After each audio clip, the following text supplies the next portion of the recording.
നമസ്കാരം. Raf talk ഫുട്ബോളിലേക്ക് ഏവർക്കും സ്വാഗതം. ഇത് മോശം തുടക്കമാണ്.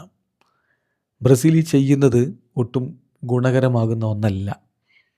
പൗളോ കോബോസിൻ്റെ ലേഖനമാണ് ESPN ബ്രസീലിൽ പ്രസിദ്ധീകരിക്കുന്നു. ബ്രസീലുകാർക്കിടയിൽ ഇങ്ങനൊരു അഭിപ്രായമുണ്ട് എന്നാണ് പറയുന്നത്. 2030 വേൾഡ് കപ്പിനുള്ള ബ്രസീലിൻ്റെ പ്രിപ്പറേഷൻ സെപ്റ്റംബർ ഒക്ടോബർ മാസത്തിലെ ഇൻ്റർനാഷണൽ ബ്രേക്കോടുകൂടി ആരംഭിക്കുമ്പോൾ ഒട്ടും മികച്ച മത്സരങ്ങളല്ല ചാർട്ട് ചെയ്തിരിക്കുന്നത് എന്നാണ് പറഞ്ഞു വരുന്നത്. 3 മത്സരങ്ങളാണ് ബ്രസീൽ കളിക്കുന്നത്. അത് കഴിഞ്ഞ് നവംബറിൽ 2 മത്സരങ്ങളും ഉണ്ടാകും.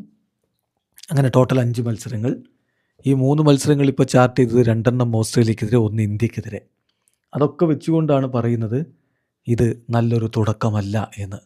യൂറോപ്യൻ ടീമുകൾക്കെതിരെ ഒന്നും കളിക്കാൻ കഴിയുന്നില്ല, അത് ടീമിന് തിരിച്ചടിയാകും എന്നാണ് പറഞ്ഞു വെക്കുന്നത്. പക്ഷേ ഒരു കാര്യമുണ്ട്, യൂറോപ്യൻ ടീമുകൾക്കെതിരെ ഈ സെപ്റ്റംബർ ഒക്ടോബർ നവംബർ ബ്രേക്കിലൊന്നും കളിക്കാൻ പറ്റില്ല. അതിൻ്റെ കാരണം അവർക്കവിടെ UEFA നേഷൻസ് ലീഗ് ഉണ്ട്. അപ്പോൾ അതും എടുത്തു പറയുന്നുണ്ട്.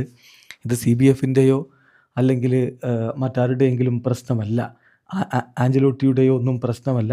പക്ഷേ ഇത് ടീമിന് നല്ലൊരു സ്റ്റാർട്ടല്ല എന്നാണ് പറയുന്നത്. അതായത് അവരുടെ ലേഖനത്തിൻ്റെ ടൈറ്റിൽ ഇങ്ങനെയാണ്: the Brazilian national team's preparation for 2030 is off to bad start.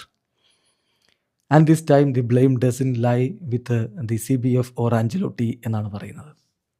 ഇത് ഒക്ടോബറിൽ ഓസ്ട്രേലിയക്കെതിരെയും ഇന്ത്യക്കെതിരെയും ഫ്രണ്ട്ലി മത്സരങ്ങൾ കളിക്കുന്നു. നവംബറിൽ ഫ്രണ്ട്ലി ടൂർണമെൻറ്റുകൾ ഒരുപക്ഷെ സിംഗപ്പൂരിലായിരിക്കും. ജപ്പാനെയും പരാഗ്വേയും നേരിടാനുള്ള സാധ്യതയുണ്ട്. അപ്പോൾ 5 or 6 മത്സരങ്ങൾക്കാണ് സാധ്യത. And none of them against A European team. ഒരു യൂറോപ്യൻ രാജ്യത്തിനെതിരെയും അവിടെ മത്സരങ്ങൾ കളിക്കാൻ പറ്റുന്നില്ല. പിന്നെ അടുത്ത ഘട്ടത്തിലേക്ക് കടക്കുമ്പോൾ യൂറോപ്യൻ സ്വാഭാവികമായിട്ടും UEFA നേഷൻസ് ലീഗിൽ കോമ്പീറ്റ് ചെയ്തുകൊണ്ടിരിക്കുകയാണ്. ബ്രസീലാണെങ്കിലോ ഓസ്ട്രേലിയ, ഇന്ത്യ, പോസിബിളി സിംഗപ്പൂരിൽ പോയിട്ട് ചില മത്സരങ്ങൾ കളിക്കും. അങ്ങനെ പോവും ബ്രസീലിൻ്റെ കാര്യങ്ങൾ.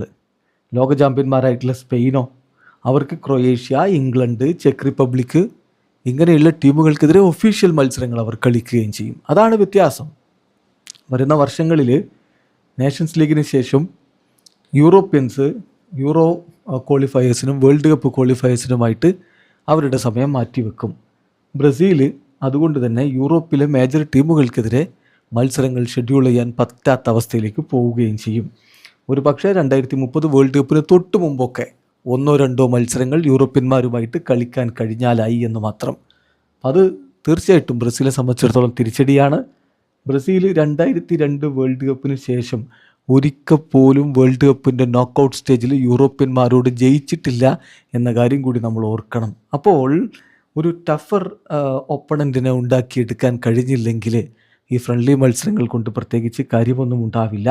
ഒരു ടഫർ റെപ്യൂട്ടേഷൻ ഇങ്ങനെ ഫ്രീക്വൻ്റ് മത്സരങ്ങളിലൂടെ ഉണ്ടാക്കിയെടുക്കാൻ കഴിയാതെ പോയാൽ ഈ വേൾഡ് കപ്പിൽ, അടുത്ത വേൾഡ് കപ്പിന് പോകുമ്പോഴും കഥയിൽ വലിയ മാറ്റം വരുത്താൻ കഴിയില്ല. അപ്പം ഇത്തവണ യൂറോപ്യൻ കലണ്ടർ ആണ് പ്രധാനപ്പെട്ട പ്രശ്നം, അല്ലാതെ CBFൻ്റെയോ ആഞ്ചലോട്ടിയുടെയോ പ്രോബ്ലമാണ് എന്നല്ല പറഞ്ഞു വരുന്നത്. പ്രോബ്ലം ആരുടേതാണെങ്കിലും തിരിച്ചടി ബ്രസീലിയൻ ടീമിനാണ് എന്നാണ് ഇപ്പോൾ ESPNൻ്റെ കോളമിസ്റ്റ് അദ്ദേഹത്തിൻ്റെ അഭിപ്രായമായിട്ട് പറയുന്നത്. ഈ കാര്യത്തിൽ യാഥാർത്ഥ്യമുണ്ട്. കാരണം 2002 വേൾഡ് കപ്പിന് ശേഷം ബ്രസീൽ വേൾഡ് കപ്പിൽ നോക്കൗട്ട് റൗണ്ടിൽ പുറത്തായതൊക്കെ യൂറോപ്യന്മാരോട് പൊട്ടിയിട്ടാണ്.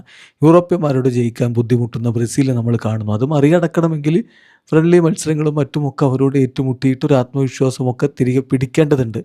ബട്ട് അൺഫോർച്ചുനേറ്റ്ലി യൂറോപ്പിലെ നേഷൻസ് ലീഗ് കൂടി വന്നതോടെ മറ്റ് കോണ്ടിനെൻറ്റുകളിൽ നിന്നുള്ള രാജ്യങ്ങൾക്ക് അവരോട് ഫ്രണ്ട്ലികൾ ചാർട്ട് ചെയ്യുക എന്നുള്ളത് വളരെ ബുദ്ധിമുട്ടായി മാറിയിട്ടുണ്ട്. വീഡിയോ അവസാനിക്കുന്നു. ഫുട്ബോൾ ലോകത്തെ കൂടുതൽ വിശേഷങ്ങളുമായി റാഫ് ടോക്സിൽ എത്താം.